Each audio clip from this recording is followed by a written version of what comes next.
Right now, there are more people on Facebook than there were on the planet 200 years ago. Humanity's greatest desire is to belong and connect. And now we see each other.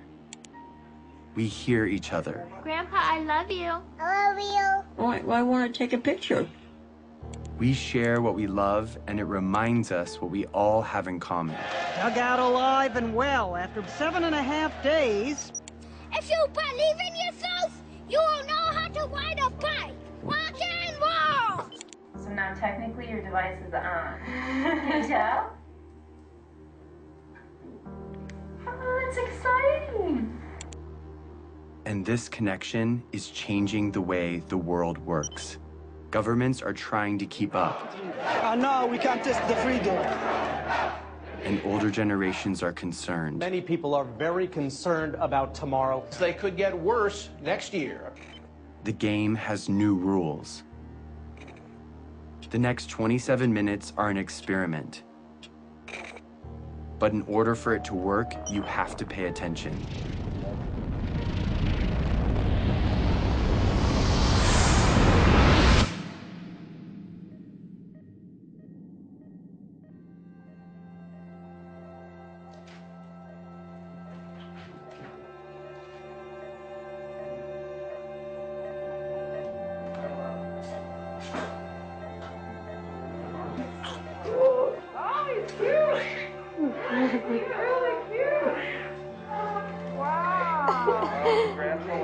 I can hear him. Every single person in the world started this way. He didn't choose where or when he was born. Yeah, But because he's here, he matters. Yeah, we've been waiting for you. You made it. My name is Jason Russell, and this is my son, Gavin.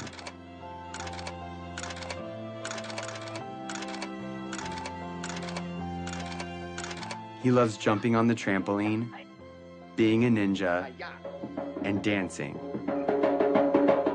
What are you doing? Making snow angel. How do you do that? You do this. And just like his dad, he likes being in movies. Action. Look up! Look out, people! It's a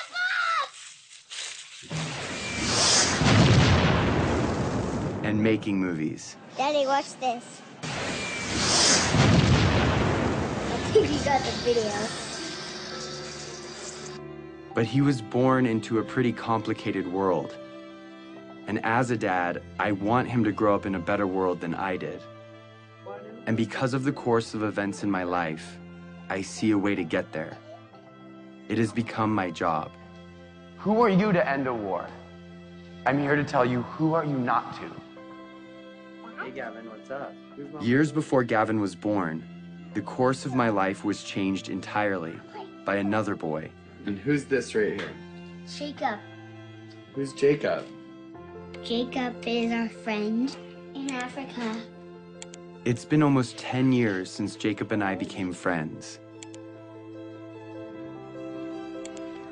It's okay, they're nice. They're different than sharks. But when my friends and I first met him in Uganda, in Central Africa, it was in very different circumstances. He was running for his life.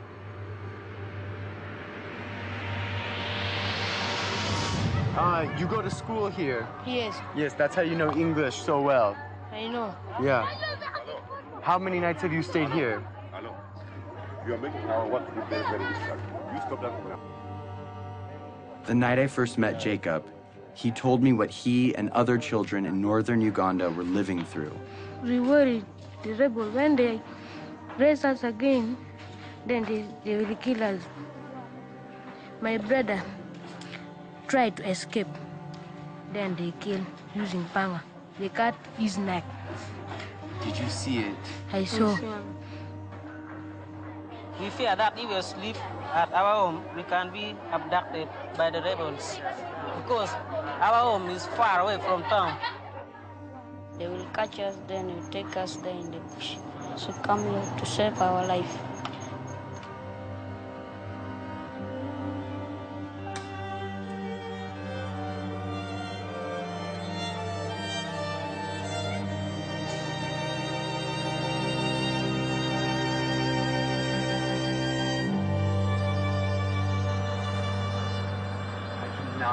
This is surreal. You cannot believe it. This has been going on for years. If that happened one night in America, it would be on the cover of Newsweek. What is it that you want to be when you grow up? For me, I wanted to be lawyer, but no money. I don't have money to pay my school fees, so that I learned and then I be lawyer. After spending a few weeks with Jacob, he told me something I would never forget. So it is better when you kill us. And if possible, you can kill us, you kill us. For us, we don't want now to stay. Because you don't want to stay on Earth. We are only two, no one taking care of us. We are not going to school. So you would rather die than stay on Earth. Yes. Even now. Even now. Are we going to stay in our future? He told me more about his brother and what he would say to him if he were still alive. I love you, but now I miss you. So it is better when we meet. We are going, even if we are not going to meet, but we may meet in heaven, you see. So it is better. I will not talk much. I will start something. Because if I saw my brother once again, I don't.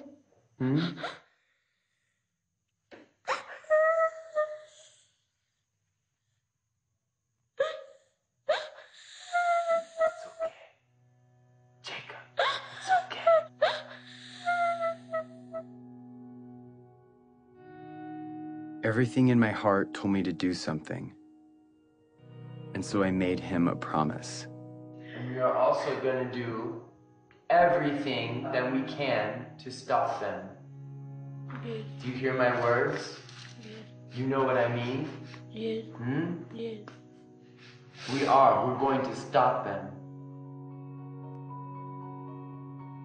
We're going to stop them. I made that promise to Jacob, not knowing what it would mean. But now I do. Over the past 9 years, I have fought to fulfill it. And the fight has led me here, to this movie you're watching. Because that promise is not just about Jacob or me. It's also about you. And this year, 2012, is the year that we can finally fulfill it. And if we succeed, we change the course of human history. But time is running out. To level with you, this movie expires on December 31st, 2012. And its only purpose is to stop the rebel group, the LRA, and their leader, Joseph Kony. And I'm about to tell you exactly how we're going to do it.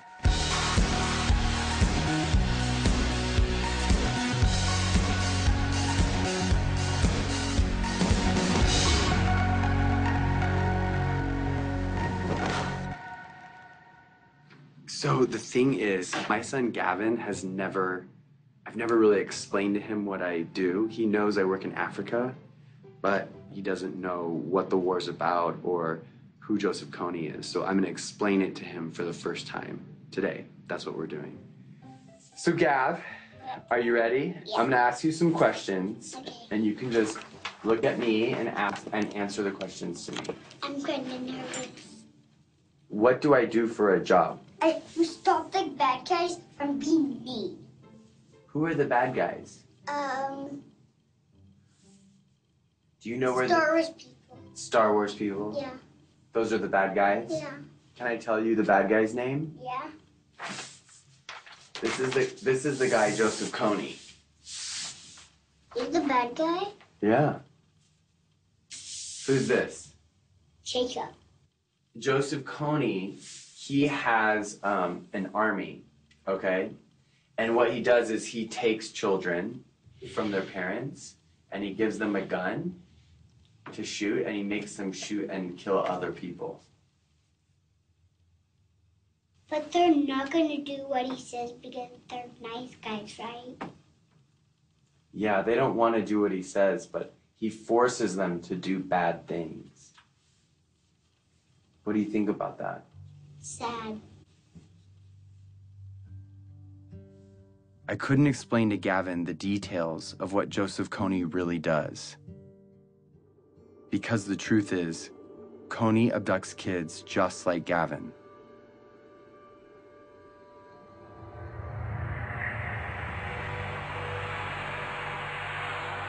For 26 years, Kony has been kidnapping children into his rebel group, the LRA.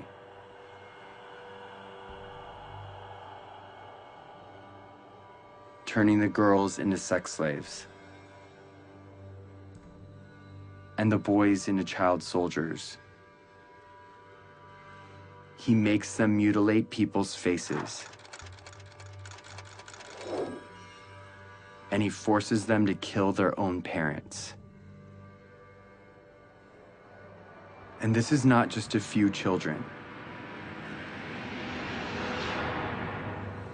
It's been over 30,000 of them. And Jacob was one of those children.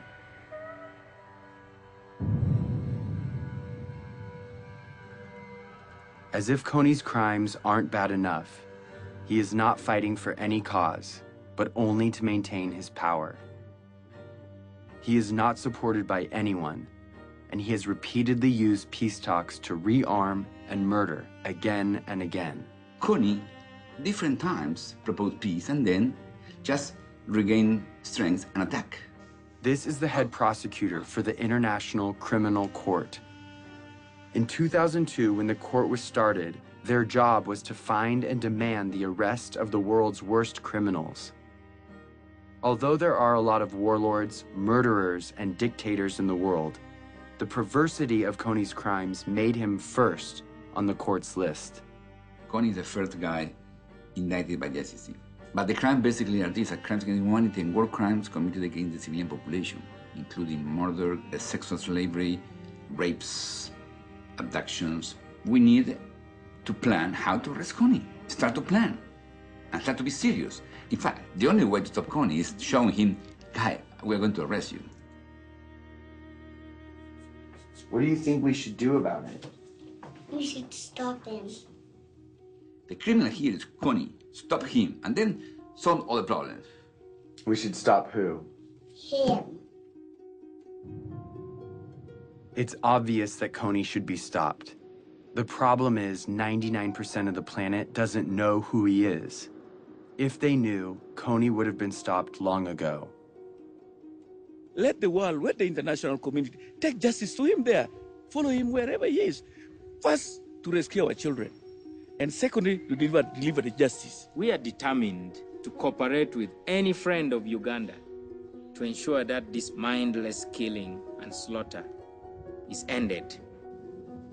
When my friends and I came home from Uganda, we thought that if the government knew, they would do something to stop him. But everyone in Washington we talked to said there is no way the United States will ever get involved in a conflict where our national security or financial interests aren't at stake. No administration, Republican, Democrat, Obama, Bush, Clinton, doesn't matter, would do enough because it's simply not an important enough issue on the radar screen of American foreign policy. Since the government said it was impossible, we didn't know what else to do, but tell everyone we could about Jacob and the invisible children. Let's show this movie to as many people as possible in such a way that we can't be ignored. And when we did, people were shocked, and their awareness turned into action. We started something, a community.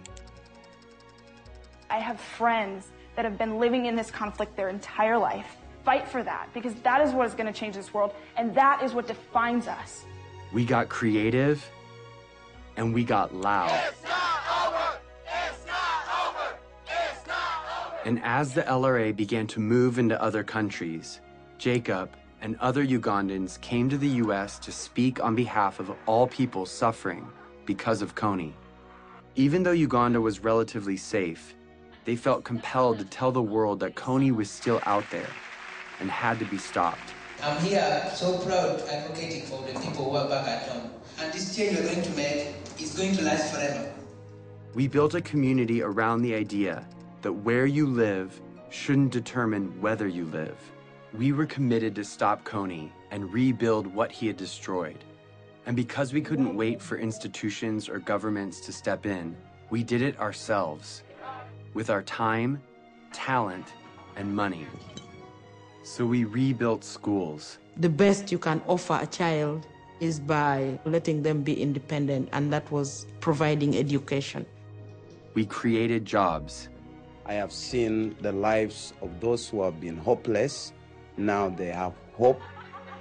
And we built an early warning radio network on the front line of the war to protect villages from rebel attacks.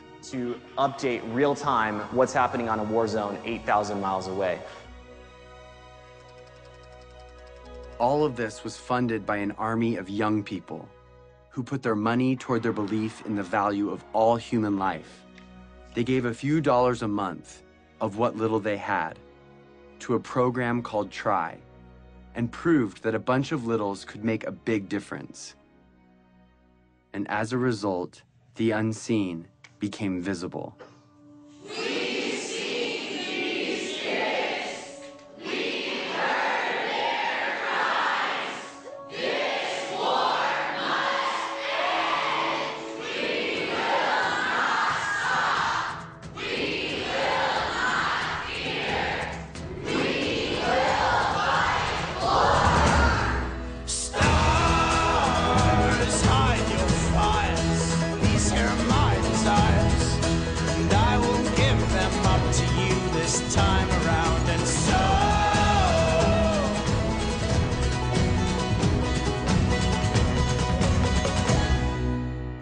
I've talked to people from Mexico, from Canada, from every other state that I can think of. We're all doing this for the exact same reason, and we're all coming from completely different places. This is what the world should be like.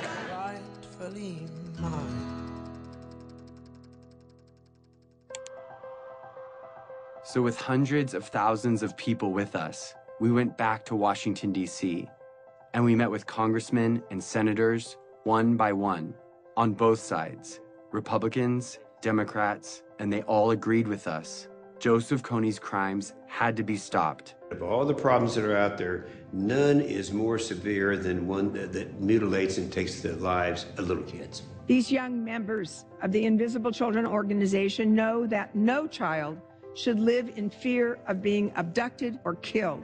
So they were determined to become their voice. They realized that these African children and families were invisible to Washington policymakers, so they decided to make them visible. And what I was told would never happen suddenly became possible. In furtherance of the Congress's stated policy, I have authorized a small number of U.S. forces to deploy to Central Africa to provide assistance to regional forces that are working toward the removal of Joseph Kony from the battlefield. Sincerely, Barack Obama. The surprise announcement came in a letter from the White House. The U.S. President's decision commits U.S. troops to help. To advice and assistance, not putting Americans into combat, to help the countries of the region end this threat once and for all, then that was a worthwhile investment. We used to think we could not do it, and now when I see we can do it, I am overwhelmed. After 8 years of work, the government finally heard us. And in October of 2011, 100 American advisors were sent into Central Africa to assist the Ugandan army in arresting Kony and stopping the LRA. It was the first time in history that the United States took that kind of action because the people demanded it. Not for self-defense, but because it was right.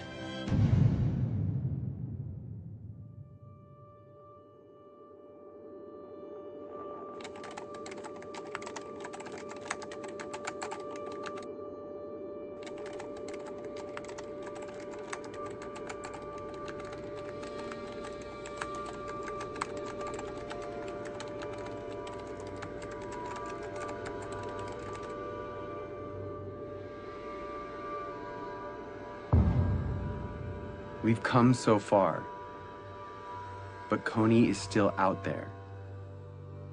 He's recently changed his tactics, making it even more difficult to capture him. And international support could be removed at any time. If we take the pressure off, if we're not successful, he is going to be growing his numbers. People forget, and you got to remind them, and it takes numbers to remind them. And if interest wanes, then it'll go away.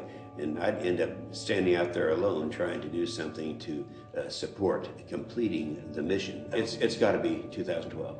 It's not bad for the youth, it's bad for the world if we fail. It's not important just for Ugandan people, it's important for everyone. It's hard to look back on some parts of human history, because when we heard about injustice, we cared, but we didn't know what to do. Too often, we did nothing. But if we're going to change that, we have to start somewhere. So we're starting here with Joseph Kony, because now we know what to do. Here it is. Ready? In order for Kony to be arrested this year, the Ugandan military has to find him. In order to find him, they need the technology and training to track him in the vast jungle. That's where the American advisors come in. But in order for the American advisors to be there, the US government has to deploy them. They've done that, but if the government doesn't believe the people care about arresting Kony, the mission will be canceled. In order for the people to care, they have to know, and they will only know if Kony's name is everywhere.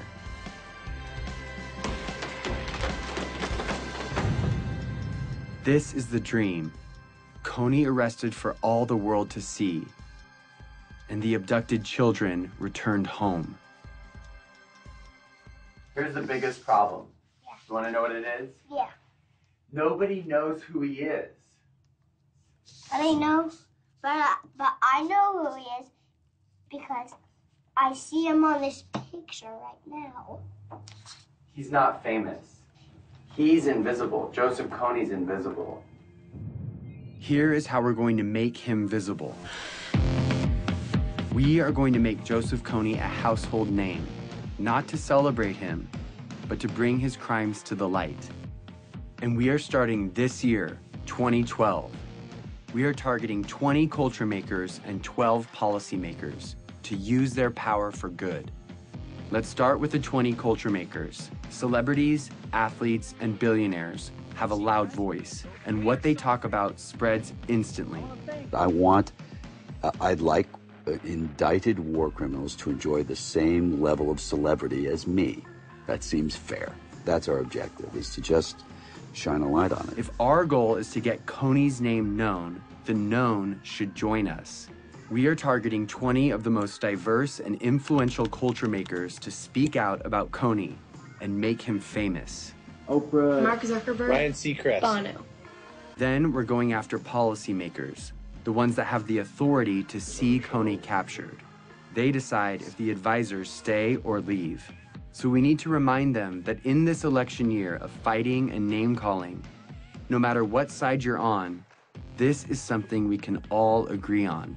If a senator or congressman notices 25 phone calls on any issue, on any given day, it is noted. When citizens, by the hundreds of thousands, start demanding that our government do something, suddenly it becomes in the national interest of the United States government to respond to this problem. We've identified the 12 policymakers that could change the game regarding Kony, so we're targeting them.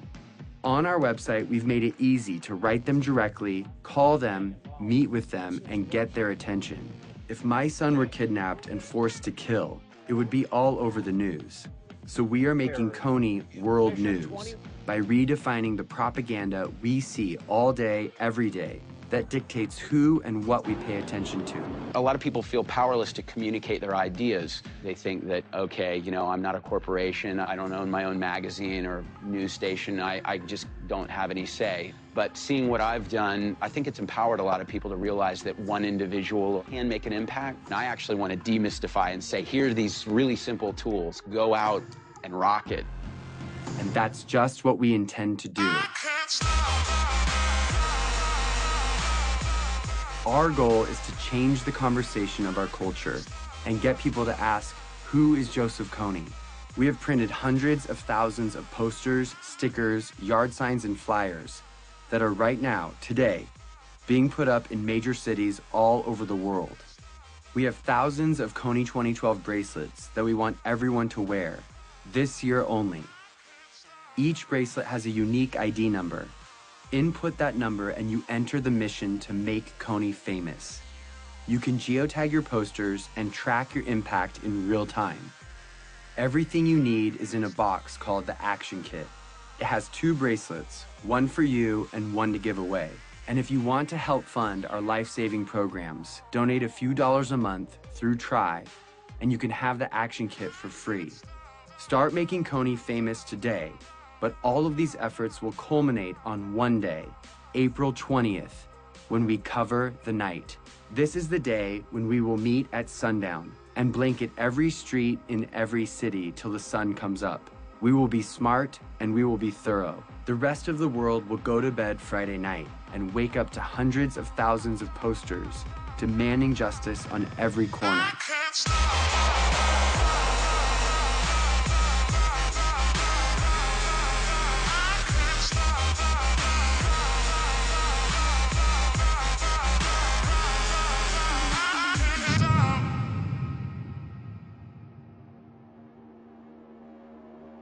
It's always been that the decisions made by the few with the money and the power dictated the priorities of their government and the stories in the media. They determine the lives and the opportunities of their citizens. But now there is something bigger than that. The people of the world see each other and can protect each other. It's turning the system upside down, and it changes everything. We are living in a new world, Facebook world, in which 750 million people share ideas, not thinking in borders. It's a global community bigger than US. Joseph Kony was committing crimes for 20 years, and no one cared. We care. We have reached a crucial time in history where what we do or don't do right now will affect every generation to come. Arresting Joseph Kony will prove that the world we live in has new rules, that the technology that has brought our planet together is allowing us to respond to the problems of our friends. When it ends finally by bringing Kony justice, it should be celebrated like worldwide. We are not just studying human history, we are shaping it. At the end of my life, I want to say that the world we've left behind is one that Gavin can be proud of, a place that doesn't allow Joseph Konys and child soldiers, a place where children, no matter where they live, have a childhood free from fear. I'm gonna be like you, Dad. When you grow up? Yeah. Are you sure? I'm gonna come with you to Africa. The better world we want is coming. It's just waiting for us to stop at nothing.